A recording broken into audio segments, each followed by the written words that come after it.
Ancient empires moved information across continents with stunning speed and precision. They achieved reliable long-distance connectivity long before modern inventions, creating road networks so advanced their principles still guide us. This journey uncovers the hidden engineering and strategic genius that allowed messengers to cross thousands of miles without getting lost or delayed. You will learn exactly how these ancient pathways were built to last for centuries, a secret that reshaped the world. How did the Romans ensure a message could travel 80 kilometers in a single day? What kept Incan roads intact on treacherous mountain cliffsides? By the end, you will understand the lost art of building connections that truly endure. What forgotten innovation from the past could most transform our future infrastructure? Their success began with a simple yet profound question. What did it truly mean for an ancient road to be reliable? It was far more than a cleared path through the wilderness. True reliability meant creating a system so robust that a messenger in Gaul and a merchant on the Silk Road would experience the same predictable journey. This was the bedrock of empire, a promise of consistency across thousands of miles. The core requirement was predictability. A military commander needed to know his legions would arrive at a specific frontier fort within a day of the planned date. A trader shipping delicate ceramics or perishable foods required a guaranteed timetable. Without this certainty, armies starved, information turned stale, and empires fractured. So how did ancient engineers achieve this seemingly impossible consistency? They built not just a road, but an entire ecosystem of connectivity. The physical roadway itself was just the beginning. It had to be engineered to shed rainwater, resist erosion, and provide a stable surface for carts and feet in every season. But the road was useless without a support network. Strategically placed waystations provided fresh mounts for imperial couriers and shelter for travelers. Guard posts deterred bandits, ensuring the safe passage of both people and valuable cargo. This holistic system transformed a simple dirt track into a guaranteed corridor of movement. It was this integration of construction, logistics, and security that allowed a single piece of information to cross a continent with the clockwork precision of a modern logistics company. The true marvel lies not in any single stone, but in the seamless web that connected them all. The very first step in creating this seamless web was a masterclass in observation. Ancient road planners possessed an almost intuitive understanding of the landscape, a form of geospatial intelligence long before satellites or aerial maps. They did not simply follow old game trails or the easiest immediate path. Instead, they looked at the empire from above, in their mind's eye, plotting the most efficient lines between the beating hearts of civilization. Their goal was to connect major cities to vital ports, to link fertile farmlands with hungry armies on the frontier, and to tether distant mineral mines to the workshops in the capital. Every route was a calculated strand in a growing web of power and commerce. How did they translate this grand vision into a physical path on the ground? Surveyors would walk the proposed corridors, reading the land like a book. They sought out stable, well-drained ground, naturally avoiding the perpetual damp of marshes and the unstable slopes of landslide-prone hillsides. But the true test of their genius came when the perfect line encountered an impossible barrier. A direct route between two crucial cities might be blocked by a raging river or a sheer mountain ridge. A less determined planner would simply curve the road for miles around it, adding days to the journey. But for these engineers, surrender was not an option. When faced with a mountain, they calculated the precise point to drive a tunnel straight through its heart. When a deep gorge interrupted the path, they designed elegant bridges that seemed to float across the chasm. These were not mere conveniences, they were monumental declarations of intent, proving that the empire's will would not be thwarted by geography itself. This relentless focus on the most direct possible route was the foundation of all the reliability that followed. By shaving off every unnecessary mile, they guaranteed that messages, legions, and goods moved at speeds that would not be surpassed for over 1,000 years. The road's journey began not with a shovel, but with a brilliant, unwavering line drawn across a map of the known world. Once that perfect line was drawn, the real challenge began, turning that vision into a permanent scar upon the earth. The Romans did not simply clear a path. They built a multi-layered masterpiece from the ground up, a feat of engineering so sound that you can walk on their original roadbeds today. The secret to this incredible durability was a specific, painstaking construction method. First, laborers would excavate a trench, digging down until they reached the firm, unyielding subsoil. This was the first crucial step, ensuring the road would not sink or shift over time. Upon this stable base, they laid a deep foundation of large, fist-sized stones. This layer, called the statumen, was the skeleton of the entire structure, providing immense strength and creating channels for water to drain away. On top of this, a middle layer was carefully placed, composed of smaller rocks and gravel mixed with sand or clay. This mixture, known as the rudus, was rammed down to create a firm yet flexible cushion. It absorbed the immense pressure from passing carts and marching legions, distributing the weight evenly to protect the foundation below. Finally, the surface was laid. On the most important roads, this was a layer of tightly fitted, interlocking paving stones, creating that iconic, smooth expanse. On other routes, a thick layer of fine gravel provided a fast, durable surface. This entire multi-layered structure, from the deep foundation to the hard wearing top, is what Roman engineers called the agger. It was not just a road, it was a sophisticated drainage system and a load-bearing platform all in one. Water could not pool and weaken the structure because it instantly percolated down through the cracks between the stones, flowing out through the sides. This is why these roads remained passable after heavy rains, when simpler paths would turn to impassable mud. The materials were always chosen with brilliant practicality. Builders used what was locally abundant, granite in one region, flint in another, volcanic rock in a third. This local sourcing meant construction could proceed rapidly without waiting for shipments from afar. Every stone was a testament to an empire thinking for the centuries ahead, building not for their own generation, but for those 1,000 years in the future. How many modern roads, you might wonder, will leave such a lasting mark? A direct line drawn across a map means nothing if a river can wash it away every spring.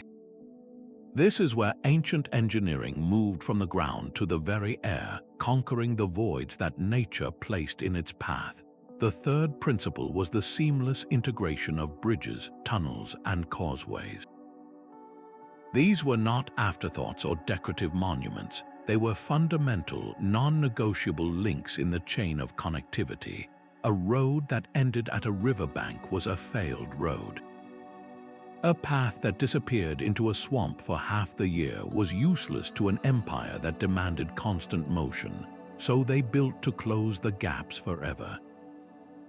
Across deep rivers, they erected arches of stone so precisely cut that they needed no mortar, their own immense weight locking them in place for millennia. The Alcantara Bridge in Spain is a breathtaking example, its grand arches still standing defiantly against the current, a permanent statement of Roman will. When a mountain ridge stood as an impenetrable wall, they did not go around, they went through, patiently carving tunnels that pierced the heart of the stone.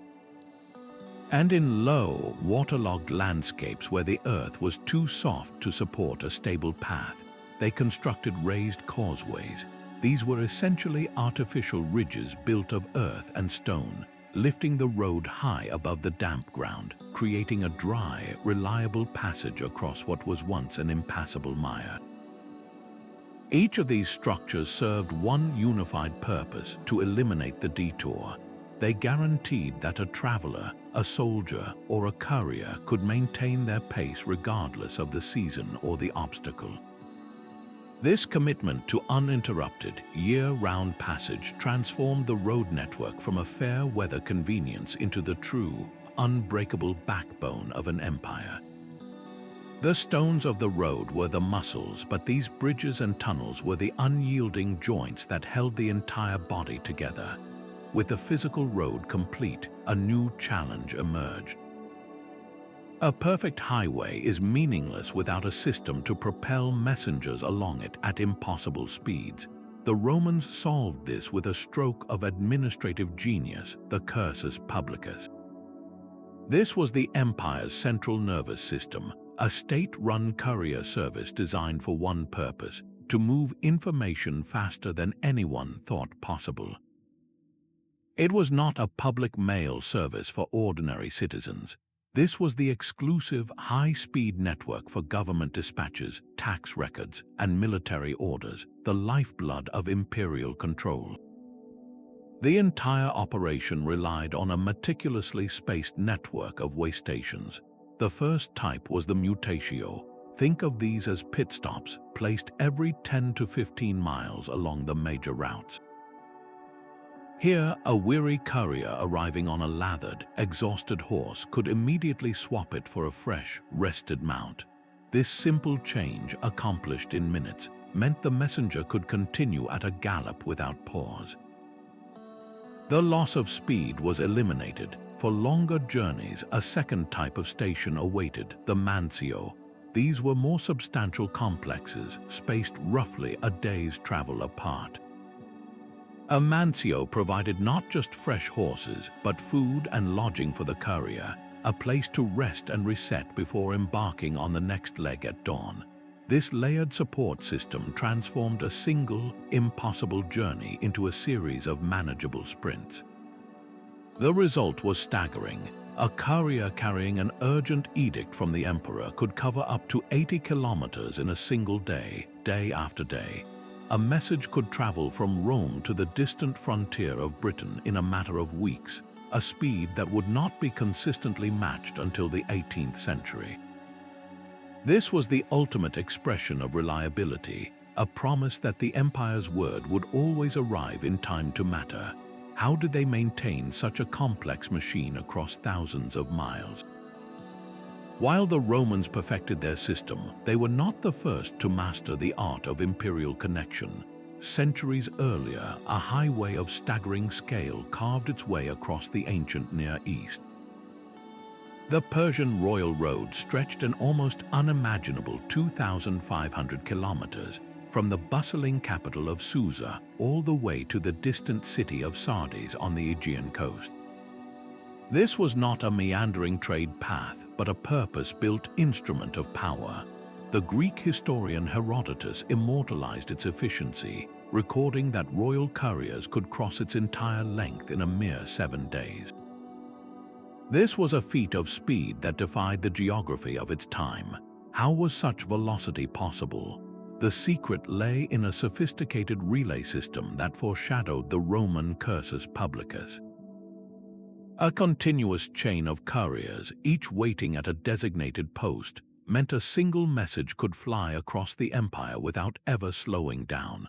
The man carrying the dispatch was not the one who needed to rest, only the horse. At each stop, the scroll or oral command was passed to a fresh rider on a fresh mount, turning the entire route into a single, seamless sprint. This logistical ballet was supported by a physical network of safety and supply. The road was meticulously maintained and regularly patrolled, with guard posts and waystations spaced at precise intervals. These stations provided security from bandits and offered shelter and provisions, ensuring that the empire's lifeline remained unbroken. For the Persian king, this road was the ultimate tool of control. It allowed him to project his will across his vast domains with breathtaking speed. An army could be ordered to a rebellious province, taxes could be collected from the farthest satrapies, and vital intelligence from the frontiers could reach the throne before a local crisis could spiral out of control. The Royal Road was a declaration that distance would no longer be an obstacle to rule. It prioritized speed and security above all else, weaving a diverse and sprawling empire into a single, manageable entity. Its legacy is a powerful reminder that the mightiest empires were built not just on conquest, but on the ability to communicate faster than anyone else.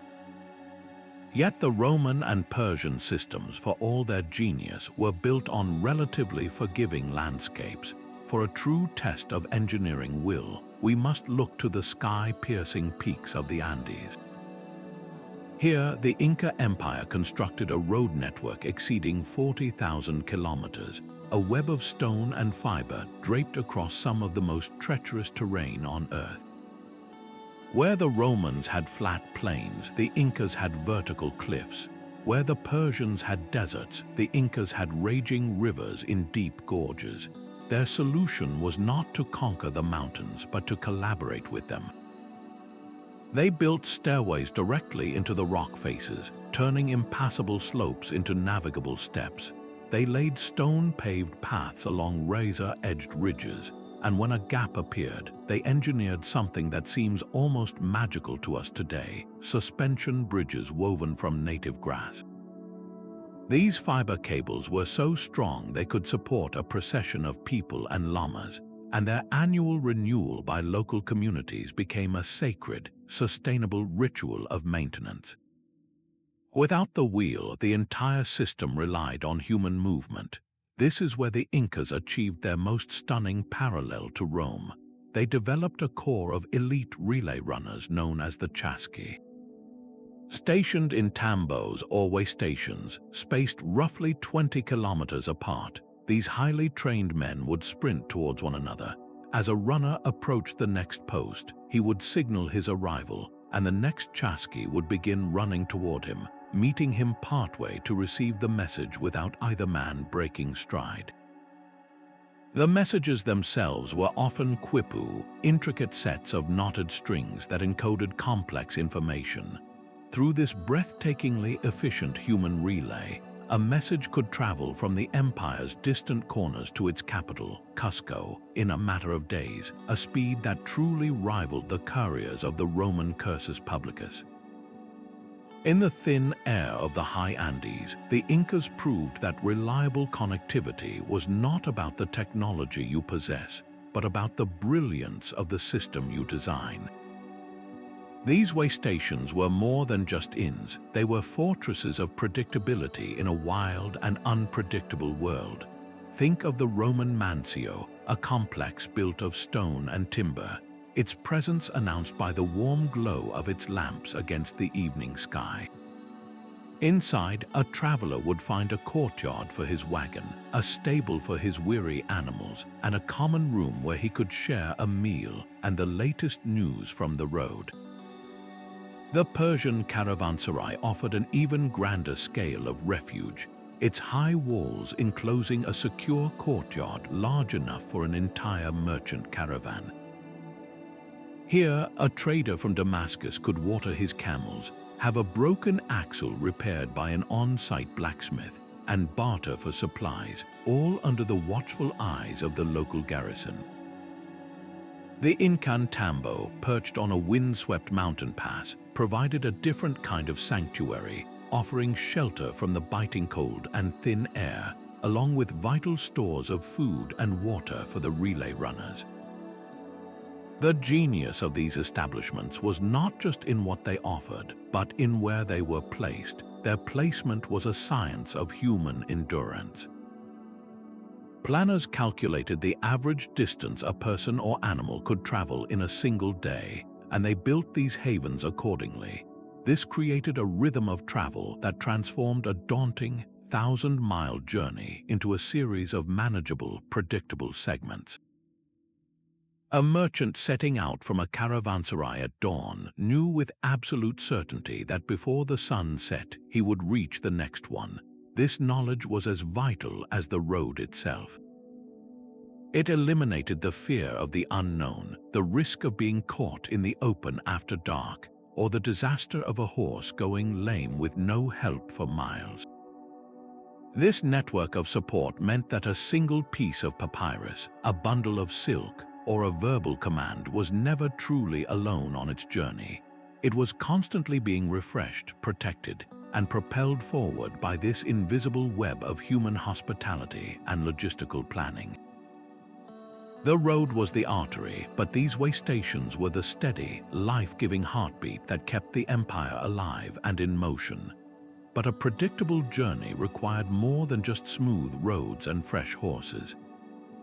It demanded a universal language of travel, a set of rules that every traveler from Gaul to Syria could instinctively understand. The Romans achieved this through a relentless focus on standardization. On a major Roman highway, you always knew exactly where you were. Carved stone pillars, known as milestones, stood at regular intervals along the roadside. These were not simple distance markers. A typical milarium told a story. It announced the exact number of miles to the nearest major city, often Rome itself. It might name the current emperor and the official who commissioned the road's construction or latest repair. For a merchant from a distant province, this stone was a reassuring anchor in a vast empire. It translated the abstract expanse of wilderness into a precise, manageable number, a promise that your destination was calculable and near. This consistency extended to the road itself. Engineers standardized the width of major highways to allow two carts to pass each other with ease. Imagine the chaos without such a rule, an endless stream of traffic jams on a continental scale. This uniform width eliminated guesswork and conflict, creating a seamless flow of commerce and military might. Every element was designed to reduce uncertainty. The experience of traveling on the Via Appia in Italy was fundamentally the same as traveling on a main road in distant Britain or North Africa. You moved on a surface built with the same layered technique. You measured your progress with the same milestones, and you navigated by the same logical rules. This was not just about engineering efficiency, it was a powerful psychological tool. It made the empire feel smaller, more manageable, and utterly unified. A traveler was never truly lost because the road itself was a constant, familiar companion, whispering that no matter how far he roamed, he was still walking within the orderly embrace of Rome. This universal experience transformed a network of individual paths into a single, cohesive system, where reliability was woven into the very fabric of the journey. Even the most perfectly engineered road would eventually crumble without constant care. The stones would shift, the drainage ditches would clog with leaves, and the relentless wear of countless footsteps and cartwheels would grind the surface to dust. A single fallen tree or a washed-out section could sever the empire's lifeline for weeks. This is why ancient administrations developed something remarkably modern, a formal, proactive system of maintenance. The responsibility for keeping these vital arteries open was not left to chance, but was carefully assigned and enforced. In the Roman world, this duty often fell to the local communities living alongside the route. A village would be responsible for the specific stretch of highway that bordered their fields, a tangible investment in their own prosperity. For the wealthy elite, funding road repairs became a celebrated public duty, a manus. This was more than charity. It was a way to build a lasting legacy, with their name carved into a new milestone for all travelers to see. The work itself was constant and practical. Teams would clear away rock slides and fallen branches after a storm. They would dredge the drainage ditches to ensure rainwater continued to flow away from the roadbed. When cart ruts became too deep, they would bring in fresh gravel to resurface the worn section, restoring that smooth, fast passage. This was a war against entropy itself, a continuous, low-level effort to stop small problems from ever becoming catastrophic blockages.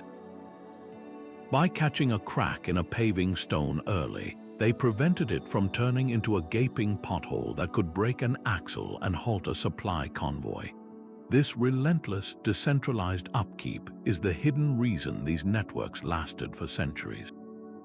It was a silent promise renewed with every cleared ditch and every patched surface that the road would be there tomorrow, just as reliable as it was today. A smooth, well-maintained road meant nothing if it became a hunting ground for thieves. The true measure of reliability was safety, the confidence that a merchant's goods or an imperial courier would complete their journey unmolested. This security was not left to chance. It was engineered into the system with visible, imposing force. Along the most vital Roman highways, soldiers from nearby legions conducted regular patrols. Their presence was a rolling wall of order, a clear signal that this was imperial space, not lawless wilderness. They policed the movement of people, checked travel documents, and pursued bands of outlaws who preyed upon the unwary. The mere sight of a polished helmet or a scarlet cloak on the horizon was often enough to deter trouble before it could begin. For even greater permanence, forts and garrison towns were planted at key crossroads, river crossings, and mountain passes. In Roman Britain, a chain of these forts lined the great military roads like Hadrian's Wall, housing units of professional soldiers.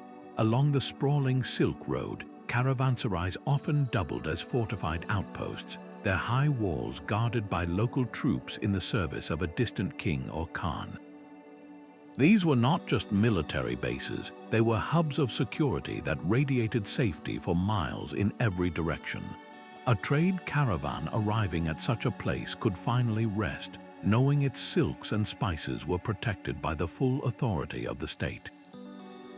This security apparatus transformed the psychology of travel. A journey that was once a gamble with one's life and livelihood became a managed, predictable transit. Merchants could plan for profit instead of loss, and couriers could focus on speed instead of survival. The road was more than stone and mortar. It was a guaranteed corridor of peace, making the long-distance movement of people and ideas not just possible, but routine. How did this complex web of roads and security finally translate into the ultimate prize, the seamless flow of information that held an empire together? Military ambition might have drawn the lines on the map, but commerce was the lifeblood that kept those roads pulsing for centuries. A legion built a road to secure a new territory, but it was the merchants who followed, with their carts heavy with goods, who made that road pay for itself. Safe, predictable travel was the single greatest catalyst for economic boom. Suddenly, a farmer in Gaul could profit from selling his grain in a distant city, because he could trust that his shipment would arrive before it spoiled. A trader could calculate the exact cost of bringing Arabian spices to Rome, because the risk of banditry or a broken axle on a washed-out path had been virtually eliminated. This dramatic reduction in risk and cost opened up continents. The legendary Silk Road stands as the ultimate testament, a network of routes moving not just silk, but jade, glass, spices, and ideas between China and the Mediterranean. Yet every major network thrived on this same principle. Roman roads groaned under the weight of amphorae filled with Spanish olive oil and Italian wine.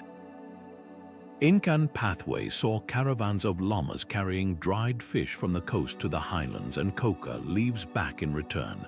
This constant flow of commodities generated immense wealth, and empires were quick to tap into it. Toll stations at bridges and city gates and taxes on goods sold in markets poured money directly back into the state's coffers. This created a powerful, self-perpetuating cycle. Tax revenue funded the soldiers who patrolled the roads, the crews who maintained the surfaces, and the engineers who extended the networks further. Better roads meant more trade meant more taxes, and more taxes meant even better roads. The stone itself became a conduit for prosperity, proving that the most enduring connections are those that benefit everyone who travels upon them. The speed of information was the ultimate strategic advantage. Across empires and continents, the same elegant solution emerged, a dedicated core of elite runners. These were not ordinary travelers, they were the human engines of the state, chosen for their endurance and unwavering loyalty. In Persia, they were the Angaros, men who could cover immense distances with a singular focus. In the Andes, the Chasqui sprinted along mountain paths, their lungs adapted to the thin air. Their operation was a masterpiece of logistical design, built around a simple, brilliant principle, the relay. Picture a message, a tightly bound scroll or a set of knotted cords, as a baton in a race that never ended. The first runner, fresh and fueled, would sprint from his post toward the next station. As he neared his limit, the next runner would already be moving toward him. The handoff was swift, a seamless transfer of the vital cargo without a single moment lost to rest. The first man could then recover, while the message flew onward at the same relentless pace. This system eliminated the greatest delay of all, human fatigue. It meant that information moved at a sprint 24 hours a day across thousands of miles. This was the ancient world's high-speed network, a physical internet where data traveled not as light through fiber optics, but as whispers and scrolls carried on the feet of the fastest men alive. Their legacy is a timeless lesson in efficiency, proving that the most advanced technology is sometimes not a tool, but a perfectly designed human system. A road is a battle against water. Every rainstorm threatened to dissolve a vital highway into a useless, muddy stream, isolating towns and crippling armies. Ancient engineers understood this fundamental conflict, and their response was a quiet masterpiece of hydraulic design. They shaped the very earth to defy the weather. The most visible feature was the drainage ditch, a trench running parallel to the road on both sides. But this was not a mere trench, it was the first line of defense, a channel that instantly captured runoff from the road surface and the surrounding land, guiding it safely away before it could pool and weaken the foundation. The road itself was not flat. Roman engineers crowned their roads, giving them a subtle convex curve known as a camber. This gentle slope, almost imperceptible to a traveler, was a stroke of genius. It forced rainwater to run sideways off the stone or gravel surface and directly into the waiting ditches. The road essentially shed water like a cloak, remaining firm and dry while the land around it turned to mire. But what happened when a ditch itself was crossed by a smaller path or a natural stream? Here, the engineering went underground. They built culverts, small tunnels of stone or brick that passed beneath the roadbed, allowing water to flow freely from one ditch to the other without ever touching the road above. This continuous, interconnected drainage system was a holistic solution, managing water from the sky, the hills, and the earth itself, ensuring the agger, the road's solid core, never sat in a puddle. Yet water was not only an enemy to be managed, it was also a barrier to be crossed. A wide, fast-flowing river could bring the entire network to a standstill. For smaller streams, engineers constructed simple fords, paving the riverbed with flat stones to provide a stable, non-slippery crossing for carts and animals. When a river was too deep for a ford, the answer was a bridge. These were not temporary wooden structures, but permanent monuments to connectivity. built with the same multi-arched stone design that could withstand centuries of floods. And for the very widest rivers, where even a bridge was impractical, a final solution awaited. The empire installed and maintained official ferry services, large, reliable boats that could carry entire wagons and their teams across the water. This comprehensive approach to hydrology meant that water, in all its forms, was never an excuse for a journey to end. It guaranteed that a messenger could maintain his pace in a downpour, and that a caravan would always find a way across the next river, turning the road network from a fair weather convenience into an all-season, all-terrain instrument of empire. The land itself was the final and most demanding co-designer of every ancient road. These master builders understood that you could not simply impose a straight line upon a desert or a mountain range and expect it to last. Their genius lay in a profound collaboration with the earth, reading its subtle cues and turning its challenges into advantages. In the vast, sun-scorched deserts of the Persian Empire, a direct route across the barren sands would have been a death sentence. Instead, their roads became lifelines, carefully stitched from one oasis to the next. These routes were not the shortest path in terms of pure distance, but they were the most reliable, guaranteeing access to the two most precious resources in that harsh environment: water and shelter. This was not a compromise, but a strategic alignment with the land's own logic. A similar, yet radically different, adaptation unfolded in the cloud-piercing peaks of the Andes. Here, the Inca road system did not flatten the mountains, it embraced their verticality.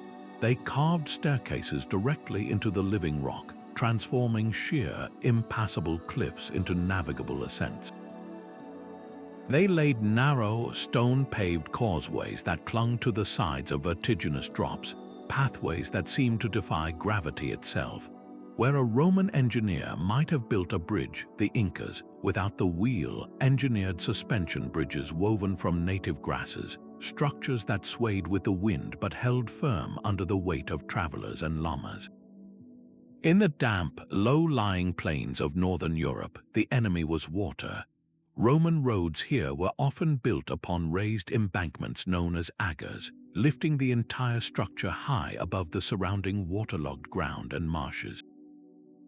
This created a permanently dry, stable causeway that remained passable long after the fields beside it had flooded. In each of these cases, the builders asked the same question: not how can we conquer this landscape, but how can we work with it to create a path that endures. This environmental intelligence was their silent partner, a key reason why these networks could withstand the test of centuries. The road was not an invasion, but a conversation, and its longevity was the proof that they had listened well. Yet the true power of these roads extended far beyond tax collectors and merchants. They became the silent, steady conduits for a different kind of traffic, one that carried the very soul of civilization itself. Alongside the rumbling carts, you would find diplomats on delicate missions, their words capable of forging alliances or averting wars. You would meet scholars and philosophers, traveling to distant libraries and academies, their minds filled with new theories and ancient texts. And perhaps most profoundly, you would encounter countless religious pilgrims walking hundreds of miles to sacred sites, their faith guiding every step. This constant flow of people created an unprecedented exchange of ideas. A new artistic style perfected in a Syrian workshop could find its way to a villa in Britain, subtly changing the local crafts. A philosophical concept debated in Athens could inspire a thinker in Alexandria, all because the road between them was safe and predictable. Languages themselves began to blend at these busy crossroads. The Latin spoken by a Roman soldier stationed in the east would slowly absorb local words and phrases, which then traveled back to Rome with returning legions. This was not a formal policy, but a natural human consequence of connection. The Roman road network, for instance, did not just move legions, it actively spread the Latin language and the principles of Roman law into every new territory. Later, these very same paved highways would carry the earliest Christian missionaries as they carried their message from community to community, allowing a new religion to root itself across the entire Mediterranean world. These pathways were the arteries of civilization, pumping not just goods and soldiers, but the very ideas, beliefs, and artistic expressions that defined an era. A road was more than a physical structure. It was a channel for the human spirit, forever altering the cultural landscape of every land it touched. A traveler on a Roman highway never truly felt lost.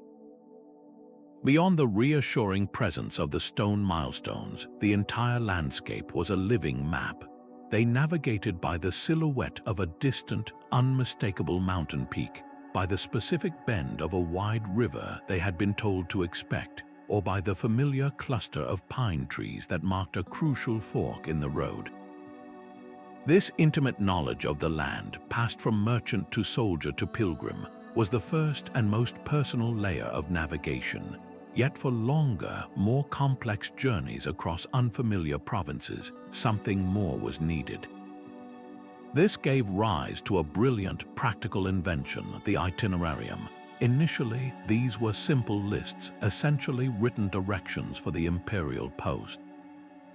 An itinerarium might read, from Londinium to Eboracum, first stop Durabrivi, 22 miles, next Courcenez, 30 miles. These were not descriptions of the scenery, but a sequence of destinations and the precise distances between them, a logistical script for a successful journey.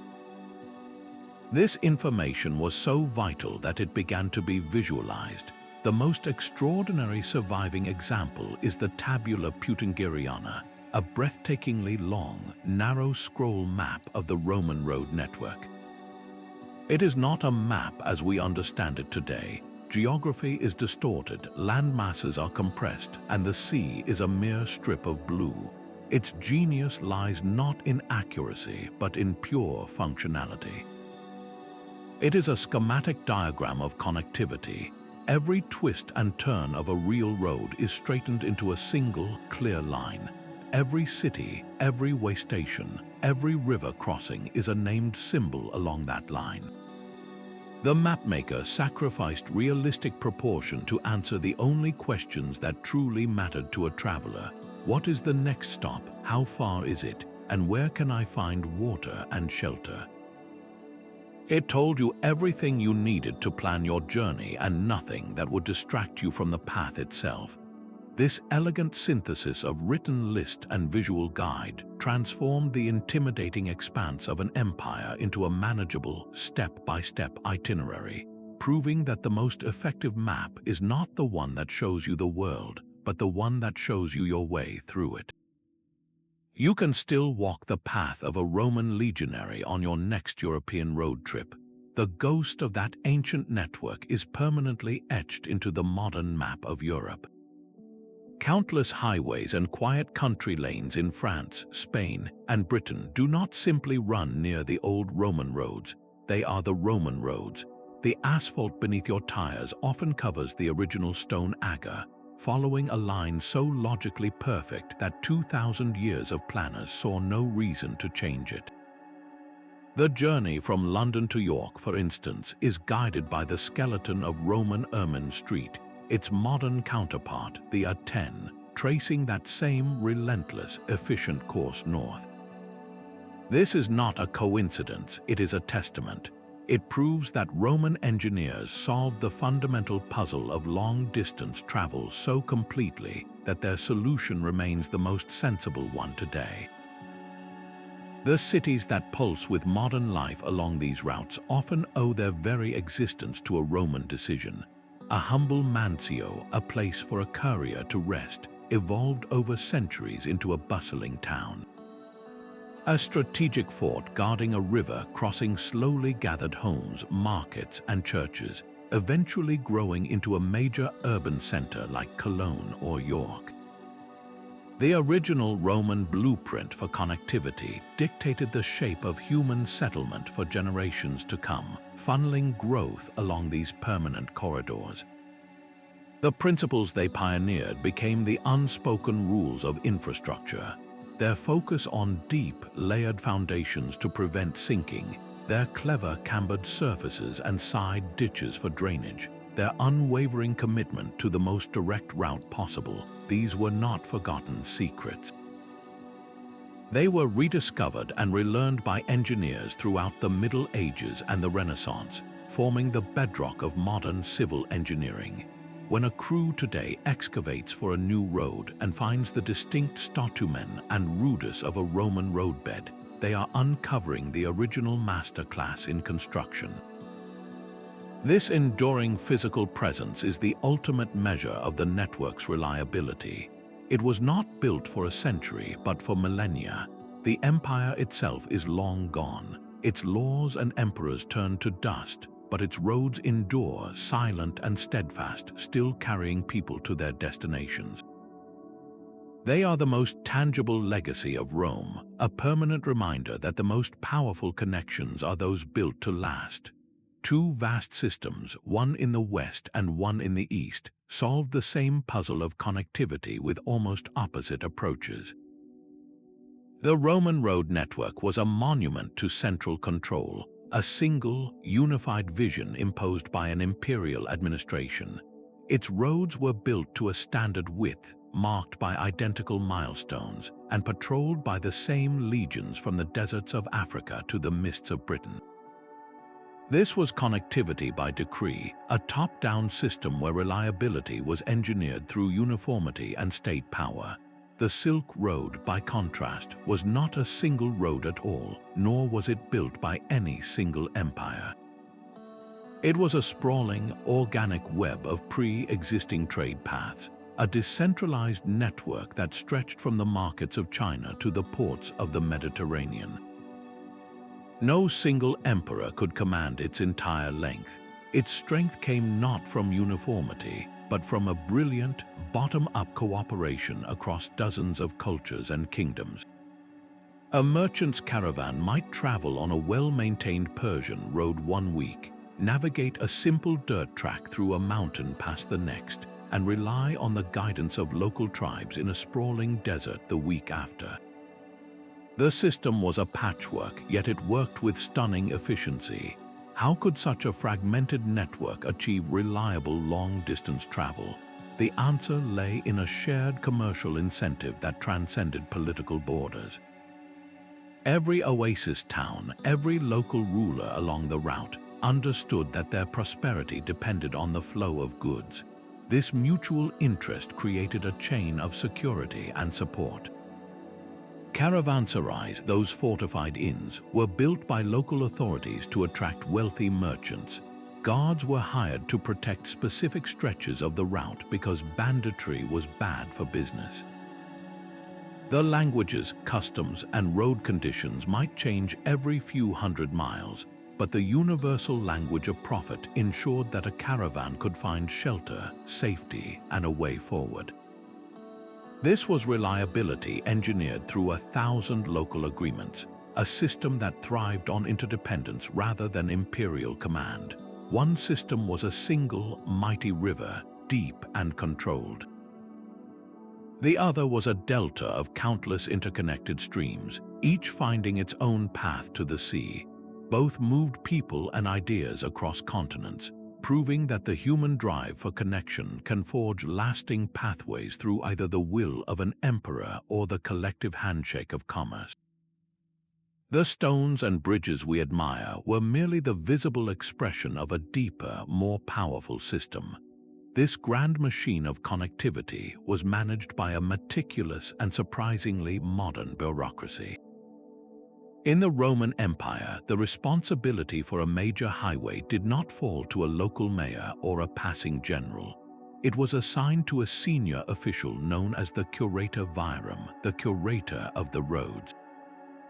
This was a position of immense prestige and even greater responsibility, often held by former consuls or senators.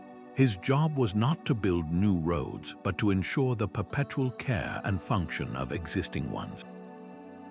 He managed the entire life cycle of his assigned route, from budget and manpower to materials and emergency repairs.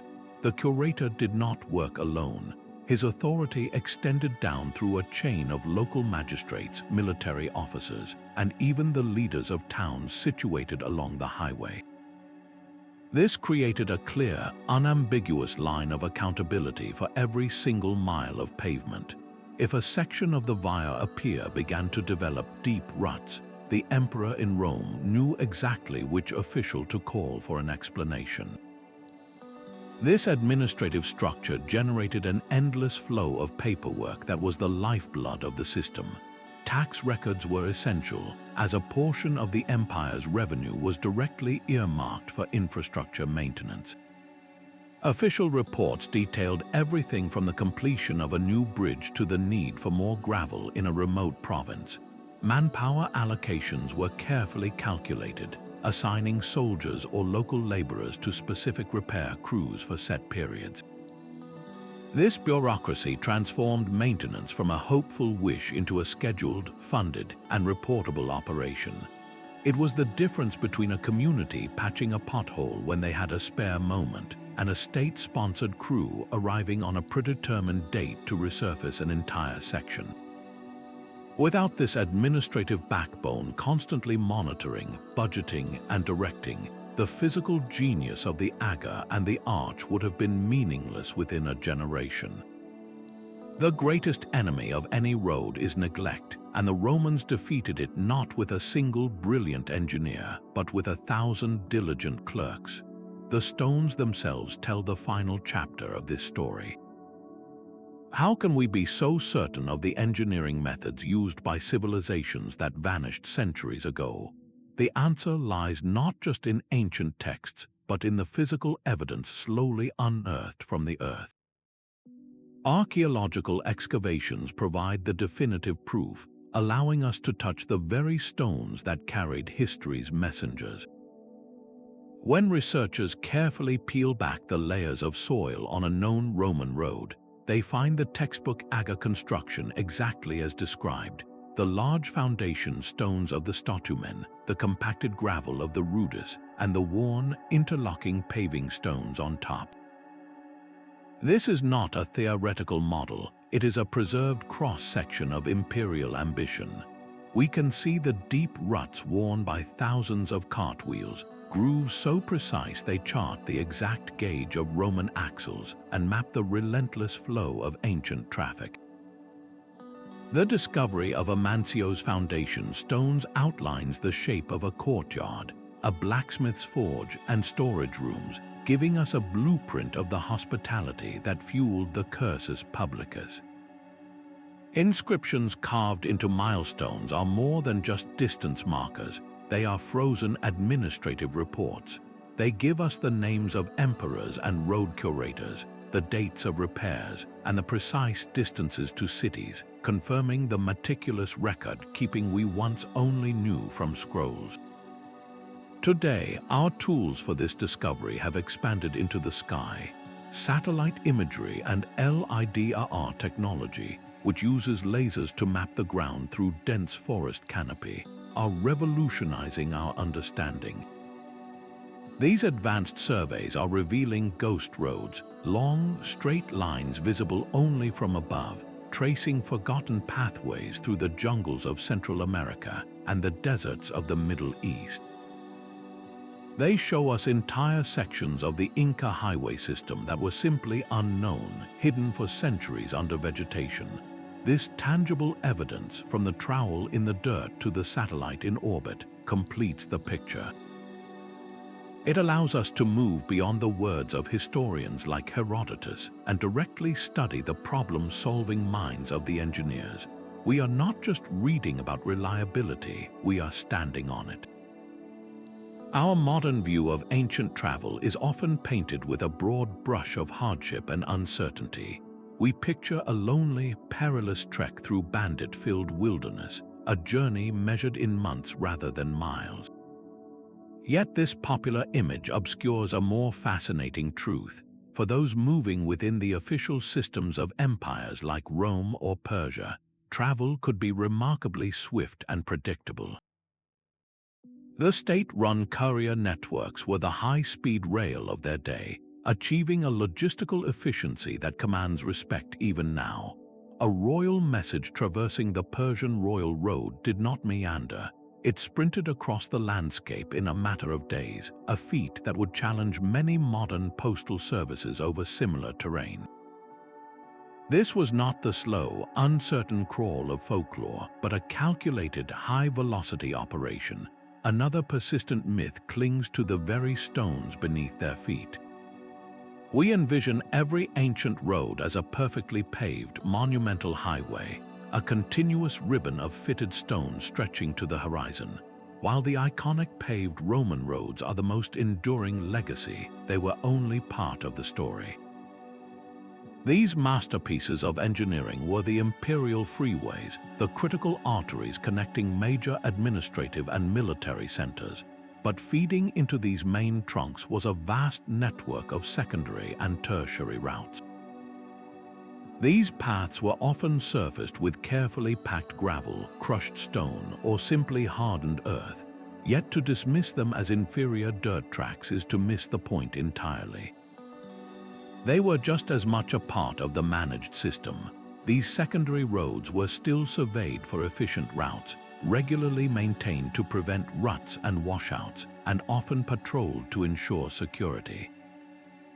A merchant's cart carrying goods from a farm to a main highway relied on the reliability of these unpaved but meticulously managed pathways.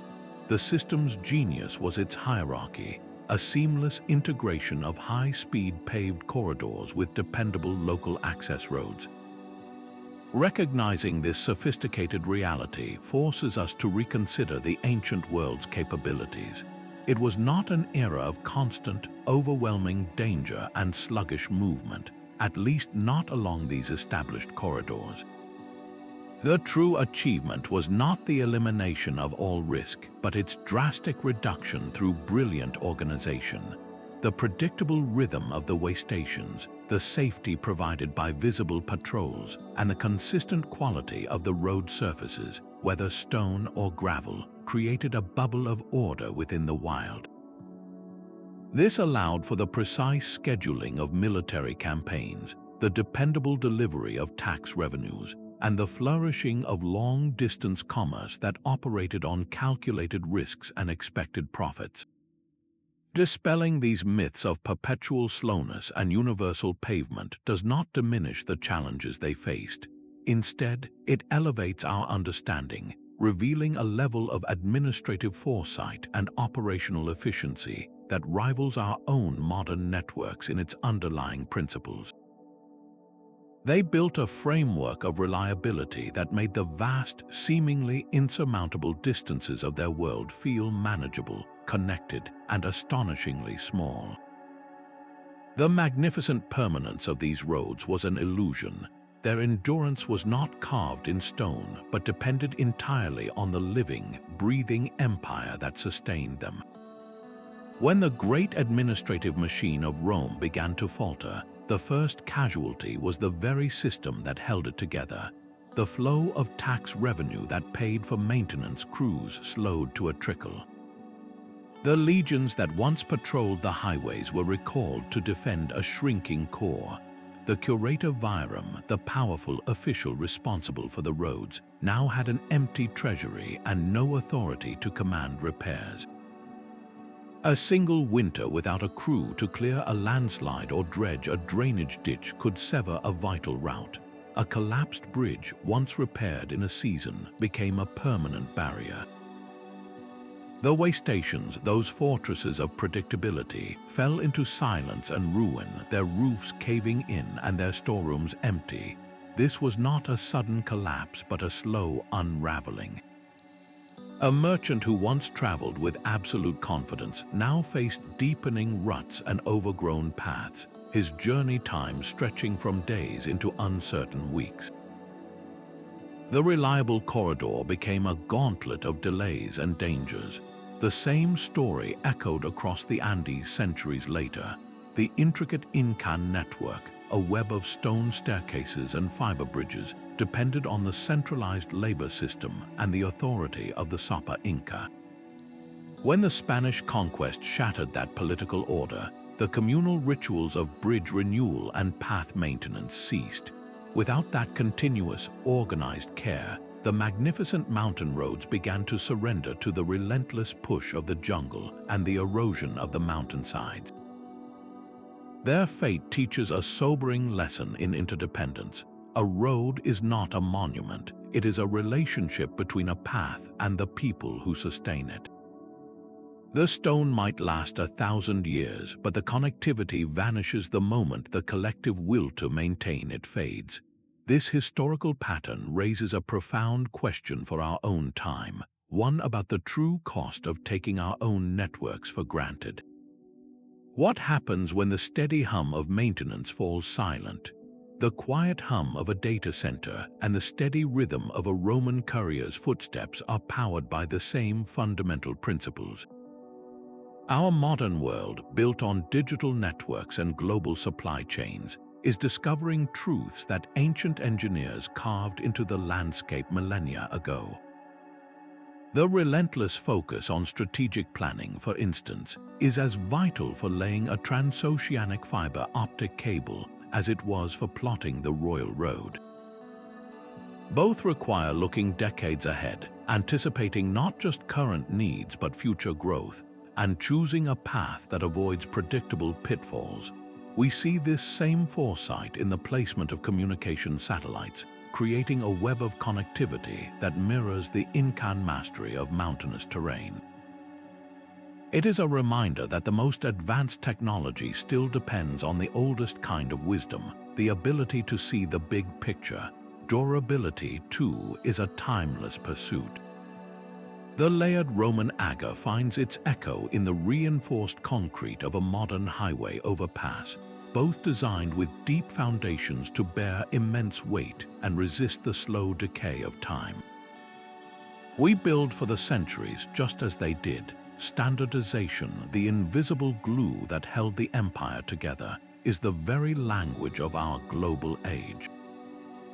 The universal protocols that allow the internet to function, or the standardized shipping container that moves goods across the world, are our milestones and our uniform road widths. They create a predictable, seamless experience, whether you are sending an email across oceans or a legion to a distant frontier. Perhaps the most crucial lesson, however, lies in the unglamorous, continuous work of maintenance. A perfectly engineered road, like a flawless piece of software or a new bridge, begins to degrade the moment it is completed. The Roman system of curators and local upkeep crews has its direct counterpart in our IT departments, infrastructure repair teams, and software update schedules. This ongoing battle against entropy is not a sign of failure, but the very definition of a system's health. The true legacy of these ancient networks is not the stone itself, but the profound understanding that reliability is a continuous achievement.